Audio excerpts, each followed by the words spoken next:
तो चलिए आज बात करते हैं 26 जनवरी की। ये सिर्फ एक छुट्टी या परेड का दिन नहीं है, आप जानते हैं, ये वो दिन है जब हिंदुस्तान एक पल के लिए ठहरता है और खुद से बात करता है, खुद से कुछ सवाल करता है। आइए इस खास दिन के मतलब को और दिल से समझते हैं। हाँ, बिल्कुल सही। ये सिर्फ कैलेंडर की एक तारीख नहीं है, ये हमारे देश का गर्व है, हमारी पहचान और हमारे आने वाले कल की कहानी है। सच कहें तो इस एक दिन में ना पूरा भारत एक साथ धड़कता है।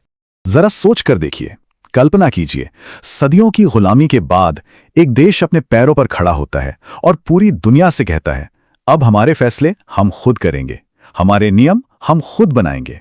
ये वो पल था जब भारत ने सच में खुद को पहचाना। और जानते हैं, यही सवाल तो सबसे जरूरी है।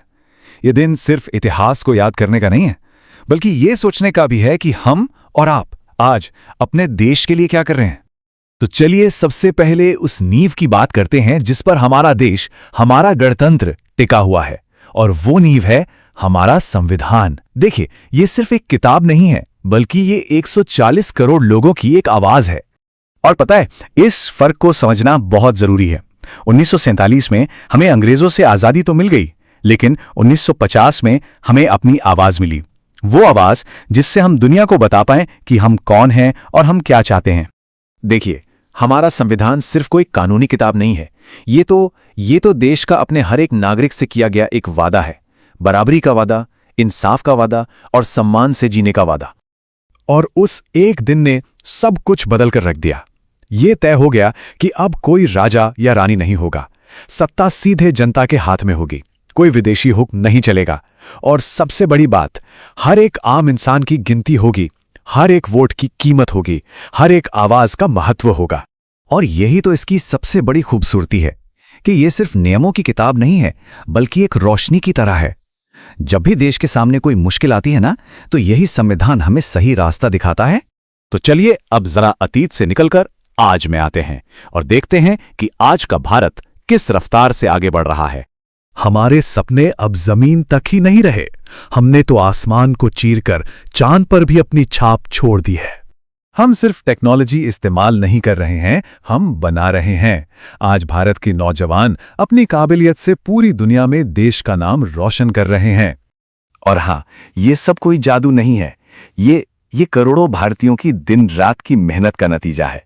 ये हमारी एकता और हमारी लगन की कहानी है। लेकिन इतनी तरक्की के बीच एक बात हमें हमेशा याद रखनी होगी। असली जीत तब होगी जब देश का हर इंसान, वो जो आखिरी इंसान है ना, वो भी मुस्कुराएगा। जब तक ऐसा नहीं होता, हमारा काम अधूरा है। तो सवाल ये उठता है कि आने वाला भारत कैसा होगा, और इसका जवाब कहीं और नहीं, हम सब की अपनी अपनी जिम्मेदारियों में छिपा है। हमें ये कभी नहीं भूलना चाहिए कि आज जो हमारी आज़ादी है ना, वो उन शहीदों के बलिदान की नींव पर खड़ी है जिन्होंने हमारे कल के लिए अपना आज कुर्बान कर दिया।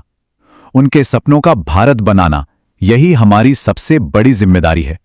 और पता है, ये जिम्मेदारी निभाना कोई बहुत मुश्किल काम भी नहीं है। बस अपने काम में ईमानदारी, एक दूसरे के लिए दिल में प्यार और इस देश को सच्चे दिल से मेरा समझना है। क्योंकि सच्ची देशभक्ति सिर्फ झंडा फहराने तक ही सीमित नहीं है, वो हमारे रोज के कामों में दिखती है। एक अच्छा और जिम्मेदार नागरिक बनना, यही देश की सबसे बड़ी सेवा है, और उन शहीदों को सच्ची श्रद्धांजलि भी। तो चलिए इस गणतंत्र दिवस पर हम सब मिलकर खुद से एक छोटा सा लेकिन मजबूत वादा करते हैं। और ये संतुलन, ये बैलेंस बहुत जरूरी है। हम अपने हक, अपने अधिकारों के लिए जरूर लड़ेंगे, लेकिन अपने फर्ज, अपनी ड्यूटीज को भी हमेशा याद रखेंगे। हम देश को तोड़ने वाली हर सोच के खिलाफ खड़े होंगे और भारत को जोड़ने का काम करेंगे। और इस खास मौके पर ट्रू लाइन की पूरी टीम की तरफ से आप सभी को गणतंत्र दिवस की दिल से बहुत बहुत शुभकामनाएं। क्योंकि हम मानते हैं कि सच्चाई, भरोसा और सही दिशा, यही वो ताकतें हैं जो किसी भी देश को महान बनाती हैं, और यही तरक्की का असली रास्ता है। और आखिर में बस इतना याद रखिए, भारत का भविष्य पहले से लिखा हुआ नहीं है। ये एक ऐसी खुली किताब है जिसके पन्ने कोरे हैं, और उसे हम सब मिलकर लिख रहे हैं। तो आइए इसे और भी खूबसूरत बनाते हैं। जय हिंद।